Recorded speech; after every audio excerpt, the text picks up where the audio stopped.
Nation. Hope you're having an awesome Wednesday. My name, of course, is Philip DeFranco, and this is where I talk about news and type stuff and things that matter to me today. And Nation, the first thing I want to talk about today are movie ratings, because it's this very interesting thing that we don't really think about that much. On the outside, it's pretty superficial. It's a way for parents to go, do I want my son or my daughter or whoever to watch this movie, even with me, or could they legally watch it by themselves? And on the inside, it can be a completely different beast. If you ever heard Trey Parker or Matt Stone talk about how they can essentially kill a movie by giving it a bad rating, and that's for movies like the South Park movie. It's a very important documentary, is like Bully. But that aside, something very interesting Sweden is doing right now is they are going to start giving movies grades based on gender bias. So essentially a feminist movie rating. And to receive an A, the movie must pass the Bechdel test. There are 3 simple rules in the test. 1, there are 2 women with names in the film, so they're essentially more than objects in the film. 2, they talk to each other at some point. And 3, they talk to each other about something other than a man. Now obviously this test and the ratings that come from it will not legally keep anyone from seeing it, but it is very interesting, because according to the study in 2011, 33% of the characters in movies were women, and only 11%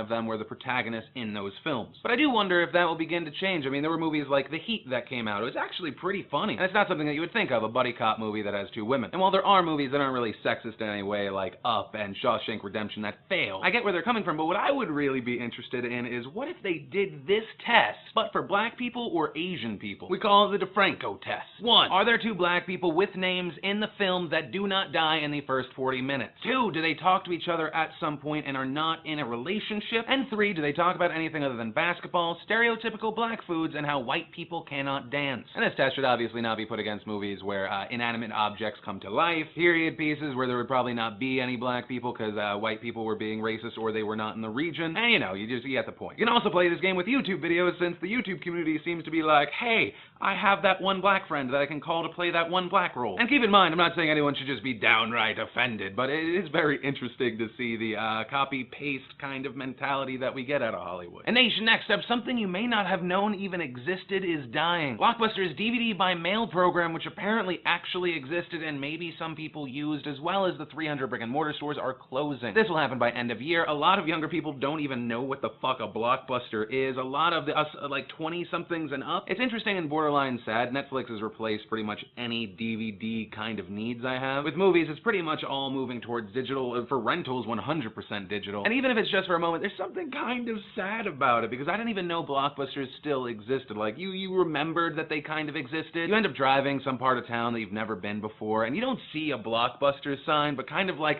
the fossiled remains of a dinosaur, you see the clean part of where a title that used to say Blockbuster was. And there's really just nostalgia there, because if you think now, like, what, I won't be able to rent a movie because too many other people are renting movies? That's fucking stupid. And this death of Blockbuster, like the death of many other companies, is just a testament that you need to start going into new things before everyone else, because you end up having to play catch up, and half the time it doesn't even matter if you can create a better product. They got there first, and getting people to do something new is a lot easier than getting people to change back to something else. And from there we jump into my favorite things of the day in Today in Awesome, presented by HostGator.com. Grab a sweet .net domain, have support 24/7, 365 over phone, chat, and email, and if that wasn't cheap enough already, use coupon code PhillyD to save 30% off of hosting and domains. But the main point is there are all different kinds of awesome today. A teaser trailer for The Raid 2 came out today, and it looks awesome. Also, if you do not know what The Raid is, it was easily one of the best movies to come out in 2011. If you like gory action flicks, it is your jam. And just for the trailer alone, which I cannot feature in full because it looks like a red band, I cannot wait. Then, if you've ever had the thought, I wonder what Michael Jordan's house looks like, it's going on the market, and they released around a 9-minute walkthrough video of this place, and it is ridiculous. To give you an idea of how ridiculous this place is, he created his own island. So, if you want to see what it was like to live like Michael Jordan, it's interesting, and or if anyone from the nation can actually afford this place, I'm down to hang out. Then we have our lovely lady of the day today, Miss Natasha Yee. And instead of making just a lovely lady of the day gallery, which we did, she's also actually in a lot of YouTube videos that I'm gonna post, so if you're down with the yee, you get a little yay. And what may prove to be my favorite awesome thing of the day was a hit and run gone wrong,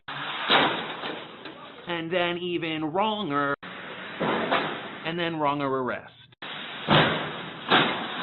and it's just amazing and how terrible it is. And that's it for our Today in Awesome. If you want to check out any of the things I talked about, anything in the show, or even check out our awesome sponsor, HostGator.com, links to that down below. Then, in surprising medical science news, a new body part has been found in a human. And not like people are developing a new, like something that exists in 97% of humans. And that is something called the anterolateral ligament that apparently has been hiding behind the knee. It was first believed to possibly exist in human beings in 1879 by a French surgeon, and then I imagine they were like, let's put a pin in it. And then they forgot about it. And just something kind of awesome I wanted to share, because it's crazy. You know, it's 2013. Even though we don't, we often think that we pretty much know everything that could possibly be discovered on this planet, let alone ourselves, and we just find something new that was right in front of us, and that's really refreshing and awesome. Then I gotta give props to the Irish Prime Minister Enda Kenny for declaring his support for gay marriage and promising to campaign for it. Up until now, Kenny had avoided having a public view of gay marriage. There is this big historic vote mid-2015 on the topic, and with an extremely swift response, the Catholic Church was like, how about no? Saying that any change to the nature of marriage would undermine it as the fundamental building block of society. And I say props to Mr. Kenny. Many people can say, oh, you're just jumping on the bandwagon, but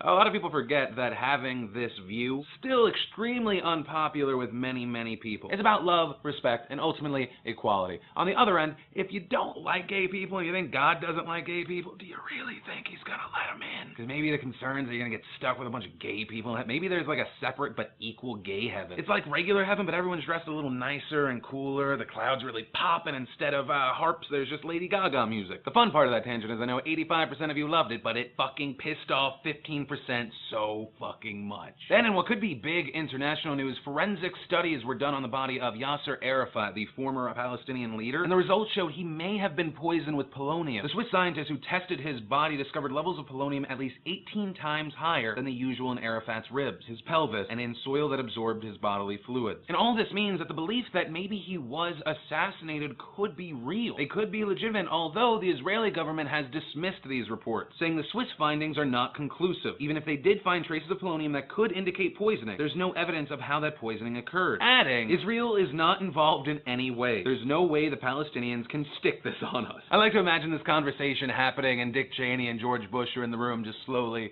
nodding their head, backing away. And nation, that's actually everything I wanted to talk about. It brings us to the big question of the day today. With Yasser Arafat's death brought into question, what other conspiracy theories do you believe in? Moon landing, blah, blah, blah. I'd love to know what you think and why in the comments down below. Remember to possibly be pelted with a $100 Amazon gift card. Leave a comment down below. Maybe while you're at it, hit the like button, favorite, subscribe. And of course, as always, my name's Philip DeFranco. You've just been filled in. I love yo faces, and I'll see you tomorrow.